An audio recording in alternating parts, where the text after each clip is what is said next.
नमस्कार दोस्तों, happy study zone में आपका स्वागत है। और आज हम देखने वाले हैं धनबाद जिला के बारे में। और धनबाद जिला से रिलेटेड जितने भी फैक्ट हो सकते हैं सारे के सारे इस वीडियो में हम डिस्कस करने वाले हैं। तो चलिए शुरुआत करते हैं आज का सेशन। और आज का सेशन हम स्टार्ट करें उससे पहले आपसे एक छोटा सा रिक्वेस्ट होगा कि अगर आप चैनल पर नए हैं तो प्लीज़ चैनल को सब्सक्राइब करके बेल आइकन को प्रेस कर लें ताकि आपको न्यू वीडियोज़ का नोटिफिकेशन सही समय पर मिलता रहे। सबसे पहले हम बात करते हैं धनबाद के लोकेशन की। तो ये देखिए, यह है धनबाद का लोकेशन। अब धनबाद की हम बात कर रहे हैं तो धनबाद किस प्रमंडल के अंतर्गत आता है, तो याद रख सकते हैं ये उत्तरी छोटा नागपुर के अंतर्गत आता है। और उत्तरी छोटा नागपुर के अंतर्गत टोटल जिले कितने आते हैं, तो हमने कई बार बताया है कि टोटल 7 जिले आते हैं।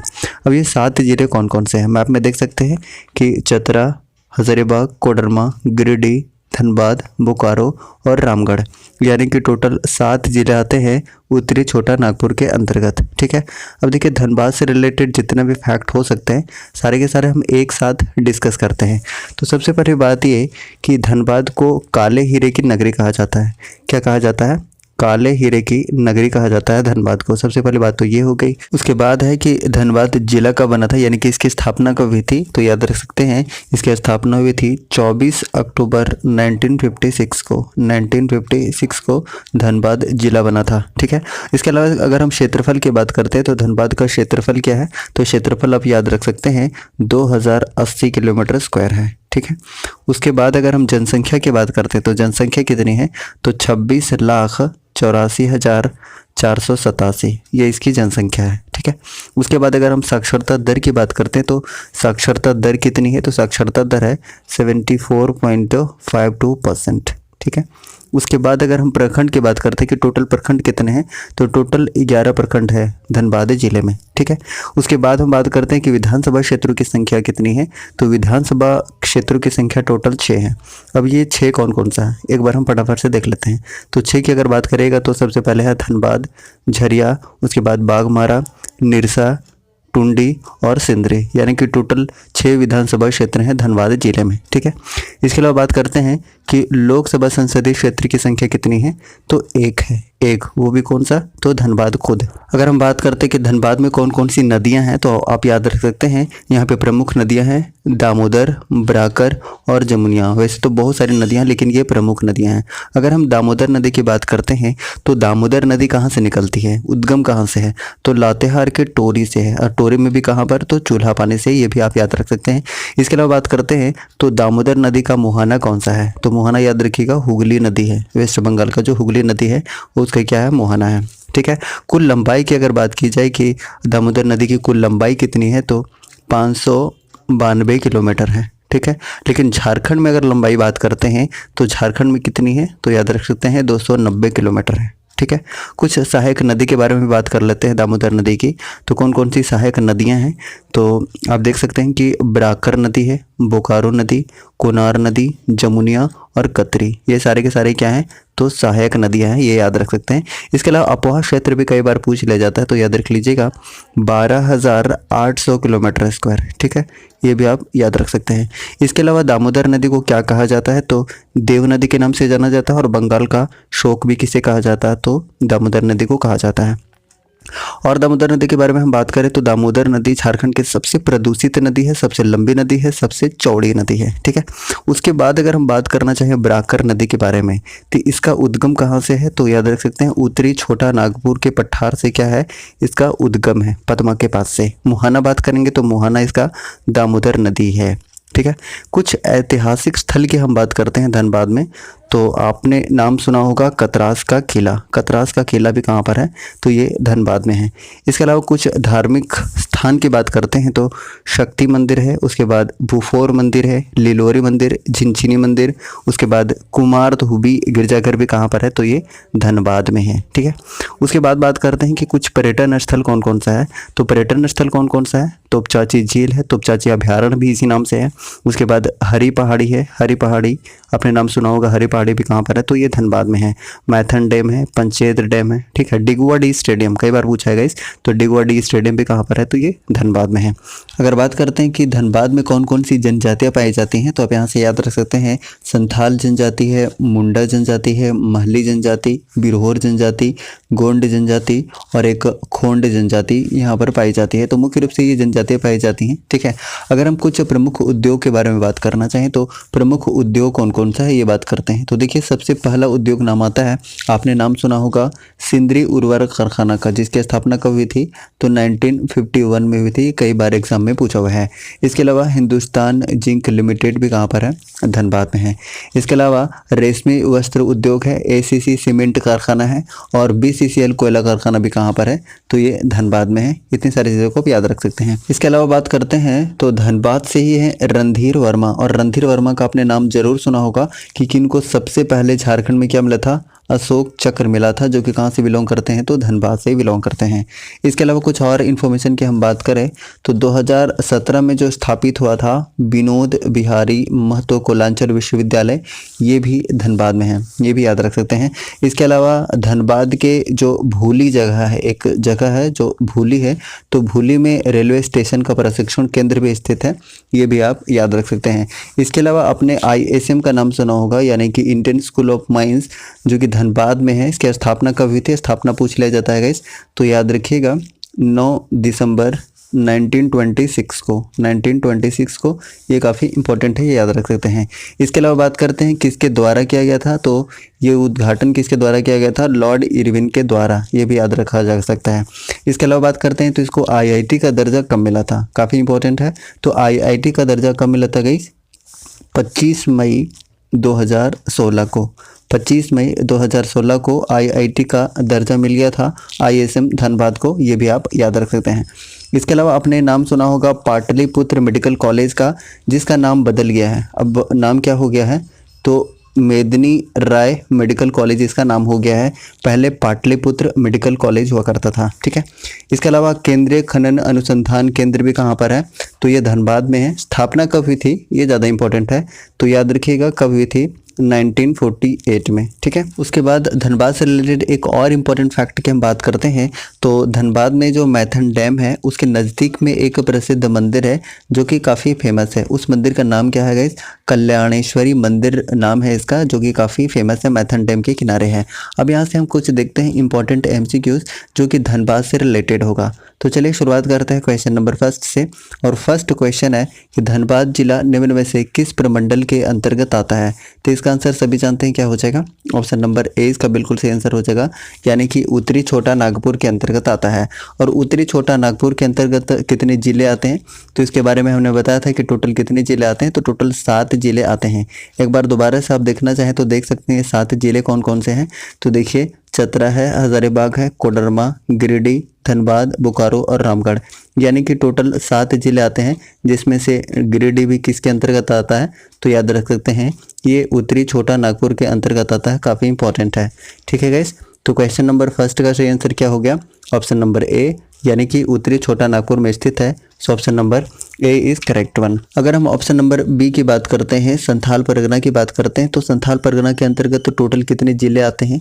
तो टोटल 6 जिले आते हैं। अब ये 6 जिले कौन कौन से हैं? तो आप देख सकते हैं कि 6 जिले कौन कौन से हैं? जामताड़ा, देवघर, दुमका, पाकुड़, गोड्डा और साहेबगंज, यानी कि टोटल 6 जिले आते हैं संथाल परगना के अंतर्गत।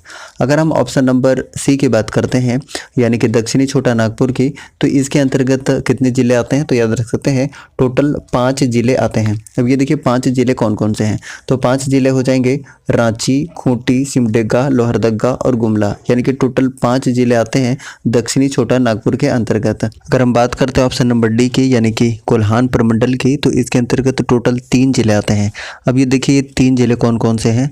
तो आप याद रख सकते हैं पश्चिमी सिंहभूम, पूर्वी सिंहभूम और सरायकेला खरसावां, यानी कि टोटल 3 जिले आते हैं कोल्हान प्रमंडल के अंतर्गत। अगर हम पलामू प्रमंडल की बात करते हैं तो इसके अंतर्गत भी टोटल कितने जिले आते हैं? तो टोटल 3 जिले आते हैं इसके अंतर्गत। कौन कौन सा है? पलामू है, गढ़वा है और लातेहार, यानी कि 3 जिले आते हैं पलामू प्रमंडल के अंतर्गत, ठीक है। तो क्वेश्चन नंबर फर्स्ट का करेक्ट आंसर क्या हो जाएगा? धनबाद जिला निम्न में से किस प्रमंडल के अंतर्गत आता है? तो इसका करेक्ट आंसर हो जाएगा ऑप्शन नंबर ए, यानी कि उत्तरी छोटा नागपुर के अंतर्गत। So option number A is correct one. Next बात करते हैं क्वेश्चन नंबर 2 की। धनबाद जिले की स्थापना कब की गई थी? इसका करेक्ट आंसर हो जाएगा ऑप्शन नंबर बी, यानी कि 1956 में।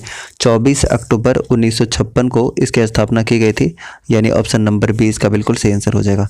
नेक्स्ट बात करते हैं क्वेश्चन नंबर 3 की। धनबाद जिला का क्षेत्रफल कितना है?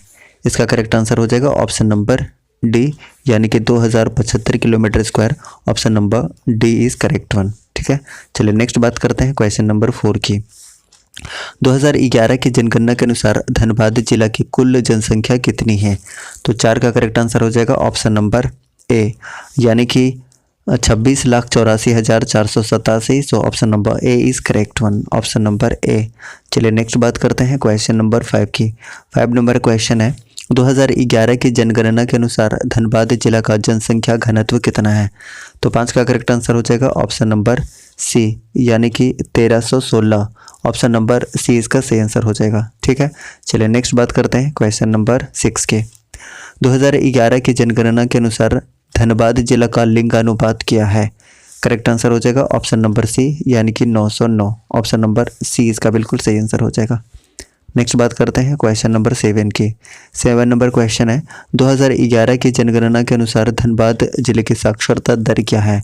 तो करेक्ट आंसर हो जाएगा ऑप्शन नंबर ए, यानी कि 74.52%। Option number A is correct one, option number A इसका सही आंसर होगा। नेक्स्ट बात करते हैं क्वेश्चन नंबर 8 की। धनबाद जिला के अंतर्गत कुल कितने अनुमंडल हैं? तो करेक्ट आंसर हो जाएगा ऑप्शन नंबर ए, यानी कि 1 अनुमंडल है। ऑप्शन नंबर ए इसका बिल्कुल सही आंसर होगा।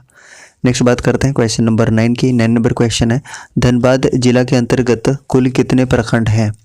करेक्ट आंसर हो जाएगा ऑप्शन नंबर सी, यानी कि टोटल 11 प्रखंड है। So option number C is correct one. Next बात करते हैं क्वेश्चन नंबर 10 की। 10 नंबर क्वेश्चन है, धनबाद जिला के अंतर्गत कुल कितने विधानसभा क्षेत्र हैं? तो 10 का करेक्ट आंसर हो जाएगा ऑप्शन नंबर बी, यानी कि टोटल 6 हैं। So option number B is correct one. Next बात करते हैं क्वेश्चन नंबर 11 की। निम्न में से कौन सी नदी धनबाद जिले से होकर प्रवाहित होती है? तो 11 का करेक्ट आंसर हो जाएगा ऑप्शन ए, बराकर नदी, गोबाई नदी और दामोदर नदी, यानी कि उपरोक्त सभी इसका बिल्कुल सही आंसर हो जाएगा। ऑप्शन नंबर डी इसका बिल्कुल सही आंसर होगा। नेक्स्ट बात करते हैं क्वेश्चन नंबर 12 की। इनमें से कौन सा उद्योग धनबाद जिले में अवस्थित है?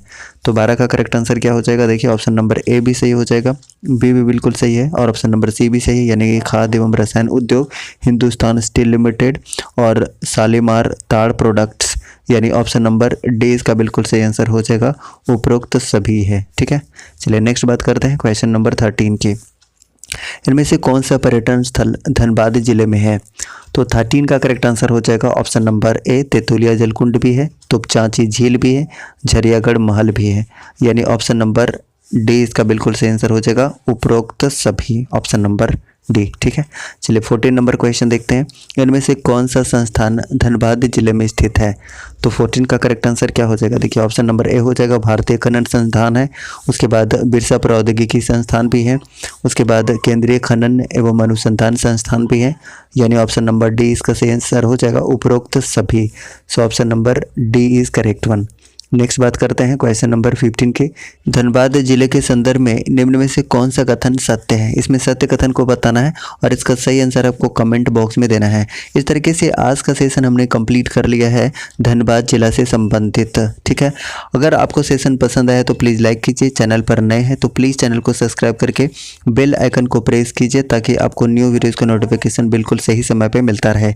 Thank you so much. जय हिंद।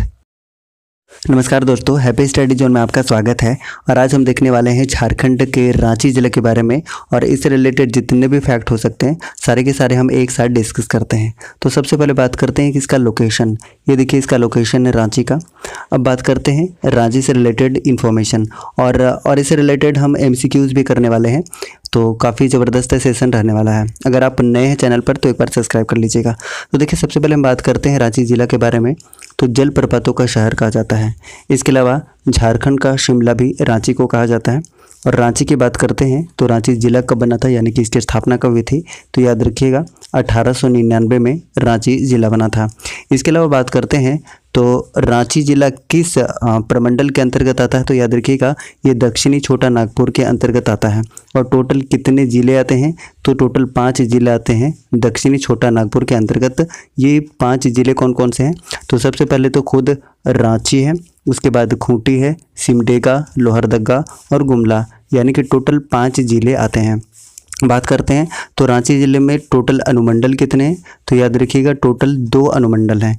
ये 2 अनुमंडल कौन कौन से हैं, एक तो रांची सदर है, रांची सदर, और दूसरा है बुंडू, ये 2 अनुमंडल हैं। इसके अलावा और भी इन्फॉर्मेशन की बात करें तो इसकी जनसंख्या कितनी है, कई बार पूछ लिया गया है, तो याद रखिएगा 29,14,253, ठीक है।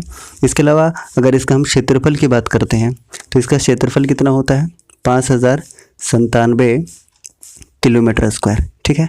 इसके अलावा बात करते हैं तो रांची में सर्वाधिक एसटी पाया जाता है। एसटी की जनसंख्या सर्वाधिक कहाँ पर है, तो रांची में है। लेकिन वहीं पे अगर प्रतिशत के हिसाब से बात करते हैं तो सर्वाधिक कहाँ पर है, तो याद रखिएगा ये खूंटी जिला में है। अगर हम बात करते हैं रांची जिले में प्रखंडों की संख्या तो टोटल कितनी है, तो टोटल 18 है, ठीक है। वहीं पर अगर बात करते हैं विधानसभा क्षेत्रों की संख्या कितनी है, तो टोटल 7 है। कुछ अगर हम धार्मिक स्थान की बात करें तो आपको यहाँ पे देखने को मिलेगा जगन्नाथ मंदिर, सूर्य मंदिर, पहाड़ी मंदिर और अमरेश्वर धाम। इसके अलावा बात करते हैं कुछ और पर्यटन स्थल की, तो रॉक गार्डन रांची में है, दादा दादी पार्क, नक्षत्र वन, सिद्धू कानू पार्क, उसके बाद धुरवा डैम है, टैगोर पहाड़ी है, डोरंडा का मछली पार्क भी आपको रांची में देखने को मिलेगा। इसके अलावा भगवान बिरसा जैविक उद्यान भी कहाँ पर है, तो ये रांची में स्थित है। अगर रांची जिला में कुछ इंपॉर्टेंट स्टेडियम की बात करते हैं तो स्टेडियम कौन कौन सा है, JCA स्टेडियम है, उसके बाद जयपाल सिंह स्टेडियम है, एस्ट्रोटर्फ स्टेडियम, रेलवे स्टेडियम और शेख भिखारी स्टेडियम भी कहाँ पर है, तो ये रांची में है। इसके अलावा बिरसा मुंडा हवाई अड्डा भी कहाँ पर है, तो ये रांची में है, आप ये भी याद रख सकते हैं। अब यहाँ से देखते हैं कुछ इंपॉर्टेंट MCQs रांची जिला से संबंधित, ठीक है। उससे पहले आपसे एक छोटा सा रिक्वेस्ट होगा कि अगर आप चैनल पर नए हैं तो प्लीज़ चैनल को सब्सक्राइब कर लीजिएगा, और सेशन पसंद आ रहा है तो प्लीज़ लाइक ज़रूर कीजिएगा, ठीक है। अब चलिए शुरुआत करते हैं यहाँ से MCQs। और सबसे पहला क्वेश्चन है, रांची जिला निम्न में से किस प्रमंडल के अंतर्गत आता है। करेक्ट आंसर हो जाएगा ऑप्शन नंबर सी, यानी कि दक्षिणी छोटा नागपुर के अंतर्गत। So option number C is correct one. अगर हम ऑप्शन नंबर ए की बात करते हैं उत्तरी छोटा नागपुर की, तो इसके अंतर्गत टोटल 7 जिले आते हैं। अब देखिए 7 जिले कौन कौन से हैं। देखिए सबसे पहले है चतरा, हजारीबाग, कोडरमा, रामगढ़, धनबाद, गिरिडीह और बोकारो, यानी कि टोटल 7 जिले आते हैं उत्तरी छोटा नागपुर के अंतर्गत। अगर हम ऑप्शन नंबर बी की बात करते हैं, संथाल परगना की बात करते हैं, तो इसके अंतर्गत टोटल 6 जिले आते हैं। अब ये 6 जिले कौन कौन से हैं, तो सबसे पहले है जामताड़ा, फिर है देवघर, दुमका, उसके बाद पाकुड़ है, गोड्डा है और साहेबगंज है, यानी कि टोटल 6 जिले आते हैं संथाल परगना के अंतर्गत। अगर हम कोल्हान की बात करते हैं, यानी ऑप्शन नंबर डी की बात करते हैं, तो कोल्हान के अंतर्गत टोटल 3 जिले आते हैं। अब 3 जिले कौन कौन से आते हैं, तो याद रखिएगा पश्चिमी सिंहभूम, पूर्वी सिंहभूम और सरायकेला खरसावां, यानी कि टोटल 3 जिले आते हैं कोल्हान प्रमंडल के अंतर्गत। अब आखिरी में बात करते हैं दक्षिणी छोटा नागपुर की, तो इसके अंतर्गत टोटल 5 जिले आते हैं। याद रखिएगा 5 जिले कौन कौन से हैं, तो एक तो खुद हो गया रांची, ठीक है, खूंटी, उसके बाद सिमडेगा, लोहरदगा और गुमला, यानी कि टोटल 5 जिले आके इसके अंतर्गत आते हैं, तो दक्षिणी छोटा नागपुर के अंतर्गत आते हैं। और यहाँ पे प्रश्न भी पूछा है कि रांची जिला निम्न में से किस प्रमंडल के अंतर्गत आता है, तो इसका आंसर क्या है, ऑप्शन नंबर सी, यानी कि दक्षिणी छोटा नागपुर। अब नेक्स्ट बात करते हैं क्वेश्चन नंबर 2 की। रांची जिला की स्थापना किस वर्ष की गई थी। अभी तुरंत हमने बताया है, करेक्ट आंसर क्या हो जाएगा, ऑप्शन नंबर डी, यानी कि 1899 में झारखंड जिला की स्थापना हुई है, ठीक है।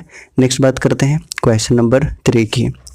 रांची जिला का क्षेत्रफल कितना है, तो अभी तुरंत हमने डिस्कस किया था और शुरुआत में ही बताया था, कितना है 5097 किलोमीटर स्क्वायर।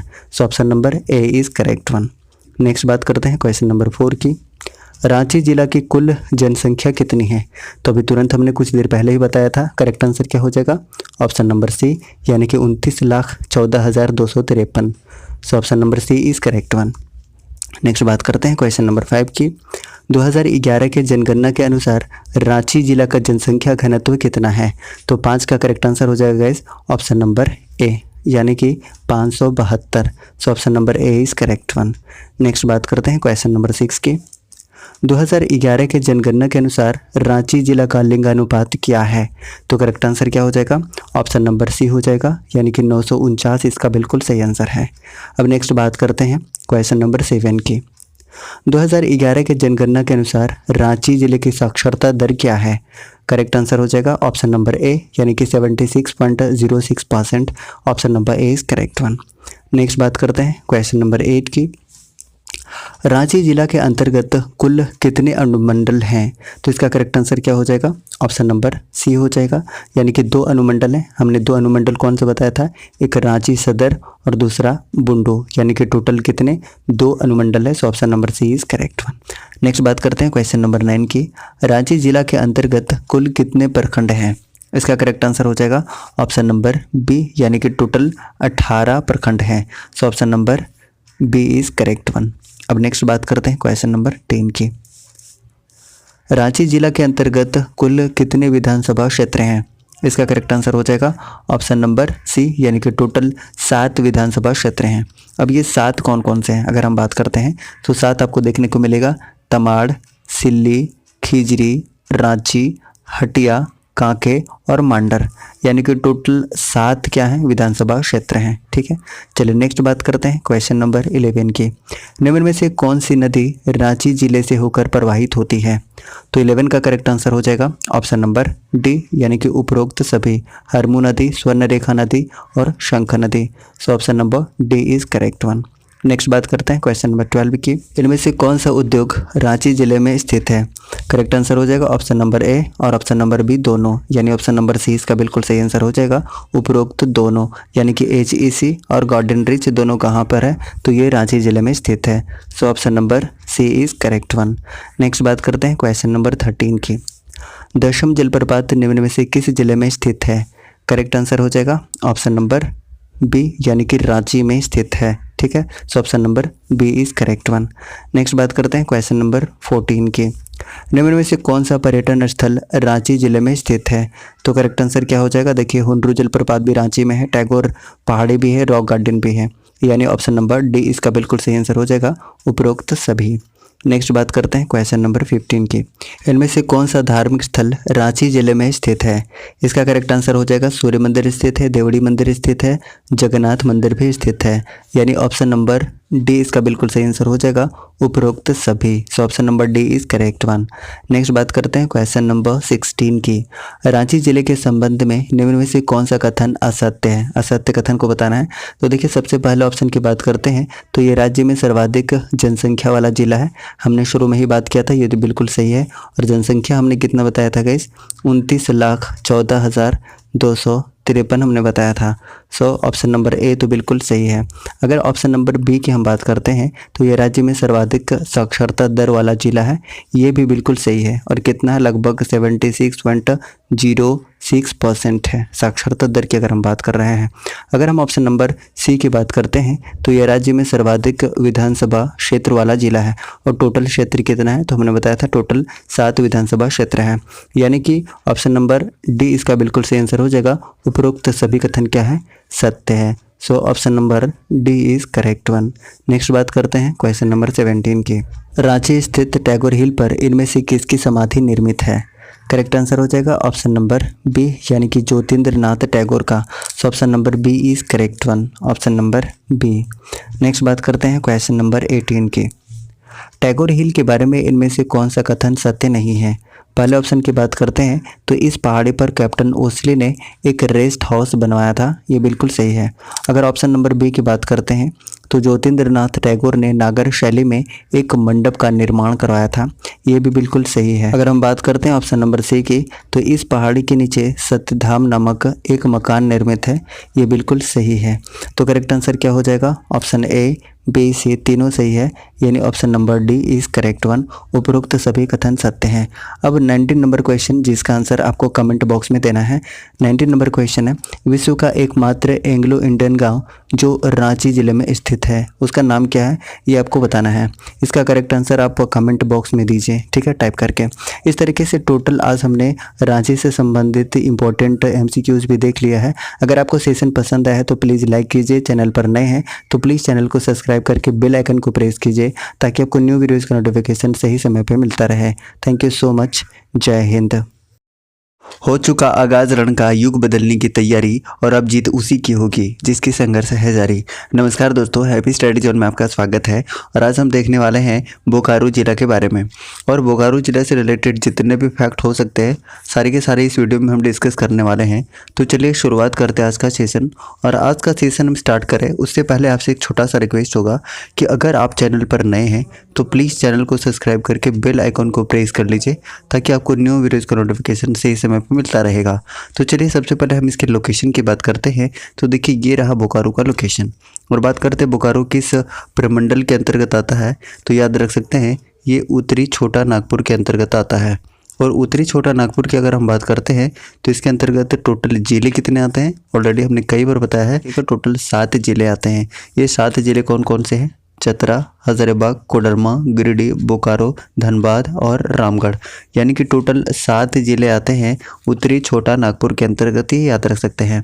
अब यहाँ से हम बात करते हैं बोकारो से रिलेटेड इंपॉर्टेंट फैक्ट के। तो सबसे पहली बात ये कि बोकारो को क्या कहा जाता है, याद रखिएगा, इस्पात नगरी के नाम से जाना जाता है। इस्पात नगरी के नाम से बोकारो को जाना जाता है, ये आप याद रख सकते हैं। इसके अलावा बात करते हैं तो बोकारो जिला को पहले किस नाम से जाना जाता था, तो याद रख सकते हैं माराफारी के नाम से जाना जाता था, माराफारी के नाम से, ठीक है। इसके अलावा बात करते हैं तो इसकी स्थापना कब हुई थी, यानी कि बोकारो जिला कब बना था, तो याद रख सकते हैं 1 अप्रैल 1991 को बोकारो जिला बना था, ठीक है। इसके अलावा बात करते हैं समुद्र तल से इसकी ऊंचाई कितनी है, तो ऊंचाई कितनी है, याद रख सकते हैं 210 मीटर है, 210 मीटर, ठीक है। वहीं पे अगर हम फुट में बात करते हैं तो 689 फुट, ठीक है। अगर बात करते हैं बोकारो जिला का क्षेत्रफल का, तो क्षेत्रफल कितना है गाइस, इसका क्षेत्रफल है 2883 किलोमीटर स्क्वायर, ठीक है। अगर जनसंख्या की बात करते हैं तो इसकी जनसंख्या कितनी है, तो याद रख सकते हैं इसकी जनसंख्या है 20,62,330, ठीक है। अगर लिंगानुपात की बात करते हैं तो लिंगानुपात है 922, ठीक है। वहीं पे अगर हम बात करते हैं इसकी जनसंख्या घनत्व की, तो कितना है 715 है, ठीक है। इसके अलावा बात करते हैं इसके साक्षरता दर की, तो बोकारो जिला का साक्षरता दर कितना है, याद रखना चाहें तो साक्षरता दर है 72.01%, ठीक है, ये साक्षरता दर है। अनुमंडलों की संख्या की बात करें तो टोटल 2 अनुमंडल हैं। अब 2 अनुमंडल कौन कौन से हैं, तो 2 अनुमंडल हैं, एक तो चास है, चास, ठीक है, और एक बेरमो है, यानी कि टोटल 2 अनुमंडल हैं। प्रखंडों की संख्या की बात करें तो टोटल 9 है। विधानसभा क्षेत्रों की संख्या की बात करें तो टोटल 4 है, ठीक है। कौन कौन सा है, तो एक गोमिया है, ठीक है, गोमिया, बोकारो, बेरमो और चंदन क्यारी। लोकसभा संसदीय क्षेत्र की बात करें तो टोटल कितना है, 1 है। इसके अलावा कुछ प्रमुख नदी के बारे में बात करते हैं, तो कौन कौन सी नदियां हैं जहां से बोकारो से होकर बहती हैं, तो एक दामोदर है, कोनार है, खांजो नदी है और जमुनिया नदी है, यानी कि ये सारे के सारे नदियाँ ये बोकारो से होकर बहती हैं। इसके अलावा कुछ प्रमुख धार्मिक स्थान की बात करते हैं, तो कौन कौन सा है, तो सिंहपुर का शिव मंदिर है, मंगला चांडी मंदिर है, उसके बाद कोर्रा मंदिर है, चास मंदिर है और झरिया किला मंदिर भी कहाँ पर है, तो ये सारे के सारे बोकारो में हैं। इसके अलावा कुछ पर्यटन स्थल के बारे में भी बात करना चाहें तो आपने सुना होगा जवाहरलाल नेहरू पार्क, ये भी कहाँ पर है, तो बोकारो में है। इसके अलावा तेनूघाट बांध, उसके बाद मोहन आहूजा स्टेडियम, दलाही कुंड, ये सारे के सारे कहाँ पर हैं, तो बोकारो में हैं। अच्छा, बोकारो में कुछ प्रमुख मेले लगते हैं, उसके बारे में भी अगर जानना चाहें तो जान सकते हैं। तो कौन कौन सा मेला है यहाँ पर, तो बेरमो का हथिया मेला काफ़ी ज़्यादा प्रसिद्ध है जो कि मकर संक्रांति के समय लगता है। कुछ प्रमुख जनजातियों की बात करते हैं कि यहाँ पर कौन कौन सी जनजातियाँ हैं, तो आप यहाँ से याद रख सकते हैं संथाल जनजाति, करमाली है, उसके बाद उरांव है, मुंडा जनजाति है, महली जनजाति है, लोहरा जनजाति है और बिरहोर जनजाति है, यानी ये सारे के सारे जनजातियाँ कहाँ पर हैं, तो बोकारो में है, ये याद रख सकते हैं। कुछ प्रमुख उद्योग के बारे में अगर हम बात करते हैं तो उद्योग कौन कौन सा है, ठीक है। उद्योग की अगर हम बात करते हैं तो आपको उद्योग यहाँ देखने को मिलेगा, Bokaro steel limited, Aditya flour mill, Indian explosive factory Gomia, BL organic limited, CCL और बीसीसीएल के तहत जो बेरमो, दुग्धा और चंदन क्यारी में कोयला खान है, ये सारे के सारे कहाँ पर हैं, तो बोकारो में है, ठीक है। उसके बाद बात करते हैं कि झारखंड का सेफील्ड किसे कहा जाता है, तो बोकारो के भेंडरा को क्या कहा जाता है, झारखंड का सेफील्ड कहा जाता है। इसके अलावा बोकारो के जो लुगुबुरु हैं, लुगुबुरु, इनको क्या कहा जाता है, तो संथाल समुदाय का पिता कहा जाता है, पिता कहा जाता है, काफ़ी इंपॉर्टेंट है। इसके अलावा बात करते हैं तो गोमिया में एशिया का सबसे बड़ा विस्फोट कारखाना भी स्थित है, जो कि काफ़ी इंपॉर्टेंट है। इसके अलावा बात करते हैं तो पर्वतपुर में एशिया का सबसे पहला मीथेन गैस कुआं भी स्थित है, तो ये काफ़ी इंपॉर्टेंट है, ठीक है, मीथेन गैस। इसके अलावा बात करते हैं तो तेनूघाट बांध देश का सबसे बड़ा अर्थिन डैम है, ये भी काफ़ी इंपॉर्टेंट है। इसके अलावा कुछ और इन्फॉर्मेशन की बात करते हैं तो बोकारो स्थित चंद्रपुरा पक्षी विहार जाड़े के मौसम में साइबेरियन पक्षी के लिए काफ़ी प्रसिद्ध है। उसके अलावा बात करते हैं तो बोकारो का जो हथिया मेला है काफ़ी प्रसिद्ध है, इसके बारे में ऑलरेडी हमने बात किया था, जिसका आयोजन कब किया जाता है तो मकर संक्रांति के दिन किया जाता है, ये भी काफ़ी इंपॉर्टेंट है। इसके अलावा बात करते हैं बोकारो लौह इस्पात संयंत्र की, यानी कि बोकारो स्टील प्लांट की बात करते हैं तो ये काफ़ी इंपॉर्टेंट है, इसके बारे में सारा इन्फॉर्मेशन एक साथ डिस्कस करते हैं। तो सबसे पहली बात की इसकी स्थापना कब हुई थी तो 1964 में, ठीक है। किसके सहयोग से तो रूस के सहयोग से शुरू हुआ था, ठीक है। उत्पादन कब स्टार्ट हुआ था गाइस, उत्पादन कब स्टार्ट हुआ था तो उत्पादन 1972 में यहाँ पर उत्पादन शुरू हो गया था। और झारखंड का दूसरा लौह इस्पात उद्योग है, ये भी आप याद रख सकते हैं। और ये कारखाना कहाँ पर स्थित है तो बोकारो के माराफारी नामक जगह पर है, ठीक है। और हमने शुरुआत में ही डिस्कस किया था कि बोकारो को पहले माराफारी के नाम से जाना जाता था, ठीक है। उसके बाद बात करते हैं तो ये कारखाना जो है बोकारो के माराफारी नामक तो स्थान पर है ही, साथ ही साथ गरगा डैम और तेनूघाट के निकट स्थित है, ठीक है। इसके अलावा बात करते हैं तो बोकारो को जो आयरन ओर और कोयला चूना ये कहाँ से मिलता है, इसके बारे में बात करते हैं। तो देखिए अगर हम आयरन ओर की बात कर रहे हैं, लो अयस्क की बात कर रहे हैं तो ये क्योंझर ओडिशा से मिल जाता है, क्योंझर ओडिशा से। इसके अलावा कोयला की हम बात करते हैं तो कोयला कहाँ से मिलता है, याद रखिएगा ये झरिया के खान से इसे कोयला मिल जाता है, ठीक है। चूना की बात करते हैं तो पलामू से और मध्य प्रदेश से इसको चूना मिल जाता है, ठीक है गाइस। तो काफ़ी इंपॉर्टेंट है बोकारो स्टील प्लांट। एक बार दोबारा रिवाइज करते हैं। देखिए सबसे पहले इसके स्थापना के बारे में हम याद रखना चाहें तो याद रख सकते हैं 1964 में, उत्पादन शुरू हुआ 1972 में, किसके सहायता से तो रूस के सहायता से स्थापित किया गया था। कहाँ पर स्थित है तो बोकारो के माराफारी नामक स्थान पर स्थित है, ठीक है। कोयला कहाँ से मिलता है तो कोयला झरिया से मिलता है। लो अयस्क कहाँ से मिलता है तो क्योंझर से मिलता है। और चूना कहाँ से मिलता है तो पलामू और मध्य प्रदेश से मिलता है। कम से कम इतना फैक्ट हमें याद रखना है, ठीक है। अब उसके बाद यहाँ से कुछ इंपॉर्टेंट MCQs देखते हैं जो कि एग्जाम्स के लिए बहुत ज़्यादा इंपॉर्टेंट है, और ये सारे के सारे MCQs बोकारो जिला से संबंधित है। तो चलिए सबसे पहला क्वेश्चन की बात करते हैं, और फर्स्ट क्वेश्चन है बोकारो जिला निम्न में से किस प्रमंडल के अंतर्गत आता है। तो हमने कई बार बताया है, करेक्ट आंसर क्या हो जाएगा, ऑप्शन नंबर ए हो जाएगा, यानी उत्तरी छोटा नागपुर के अंतर्गत आता है, यानी option number A correct answer हो जाएगा। टोटल जिले कितने हैं तो टोटल 7 जिले हैं। वहीं पे अगर हम बात करते हैं ऑप्शन नंबर बी की तो संथाल परगना के अंतर्गत टोटल जिले कितने आते हैं, तो ये भी याद रख सकते हैं, टोटल जिले आते हैं 6 जिले, ठीक है। वहीं पे बात करते हैं ऑप्शन नंबर सी की, दक्षिणी छोटा नागपुर के अंतर्गत टोटल कितने जिले आते हैं, तो इसके अंतर्गत टोटल 5 जिले आते हैं। उसके बाद कोल्हान प्रमंडल की बात करते हैं तो कोल्हान प्रमंडल के अंतर्गत टोटल 3 जिले आते हैं, ठीक है। इस तरीके से क्वेश्चन नंबर फर्स्ट का करेक्ट आंसर क्या हो जाएगा, फर्स्ट का सही आंसर है ऑप्शन नंबर ए, यानी कि उत्तरी छोटा नागपुर इसका बिल्कुल सही आंसर हो जाएगा, ठीक है। चलिए नेक्स्ट बात करते हैं क्वेश्चन नंबर 2 की। क्वेश्चन नंबर 2 है बोकारो जिला की स्थापना कब की गई थी, तो इसका करेक्ट आंसर क्या हो जाएगा, ऑप्शन नंबर ए, यानी कि 1 अप्रैल 1991 में। सो option number A is correct one. Next बात करते हैं क्वेश्चन नंबर 3 की। 3 नंबर क्वेश्चन है बोकारो जिला का क्षेत्रफल कितना है, तो करेक्ट आंसर हो जाएगा ऑप्शन नंबर डी, यानी कि 2883 किलोमीटर स्क्वायर। सो ऑप्शन नंबर डी इसका बिल्कुल सही आंसर हो जाएगा। नेक्स्ट बात करते हैं क्वेश्चन नंबर 4 की। 2011 की जनगणना के अनुसार बोकारो जिला की कुल जनसंख्या कितनी है, तो इसका करेक्ट आंसर हो जाएगा ऑप्शन नंबर ए, यानी कि 20,62,330। सो ऑप्शन नंबर ए इसका बिल्कुल सही आंसर हो जाएगा। नेक्स्ट बात करते हैं क्वेश्चन नंबर 5 की। 5 नंबर क्वेश्चन है 2011 की जनगणना के अनुसार बोकारो जिला का जनसंख्या घनत्व कितना है, तो 5 का करेक्ट आंसर क्या हो जाएगा इस ऑप्शन नंबर बी, यानी कि 715। सो ऑप्शन नंबर बी इसका बिल्कुल सही आंसर हो जाएगा, ठीक है। चलिए नेक्स्ट बात करते हैं क्वेश्चन नंबर 6 की। 6 नंबर क्वेश्चन है 2011 की जनगणना के अनुसार बोकारो जिला का लिंगानुपात क्या है, तो इसका करेक्ट आंसर हो जाएगा ऑप्शन नंबर ए, यानी कि 922 है। सो ऑप्शन नंबर ए इसका सही आंसर होगा। नेक्स्ट बात करते हैं क्वेश्चन नंबर 7 की। 2011 की जनगणना के अनुसार बोकारो जिले की साक्षरता दर क्या है? तो 7 का करेक्ट आंसर हो जाएगा ऑप्शन नंबर डी, यानी कि 72.01%। सो ऑप्शन नंबर डी इसका सही आंसर होगा। नेक्स्ट बात करते हैं क्वेश्चन नंबर 8 की। बोकारो जिला के अंतर्गत कुल कितने अनुमंडल हैं? तो करेक्ट आंसर हो जाएगा ऑप्शन नंबर बी, यानी कि टोटल 2 अनुमंडल है। तो ऑप्शन नंबर बी इसका बिल्कुल सही आंसर हो जाएगा। ठीक है, चलिए नेक्स्ट बात करते हैं क्वेश्चन नंबर 9 की।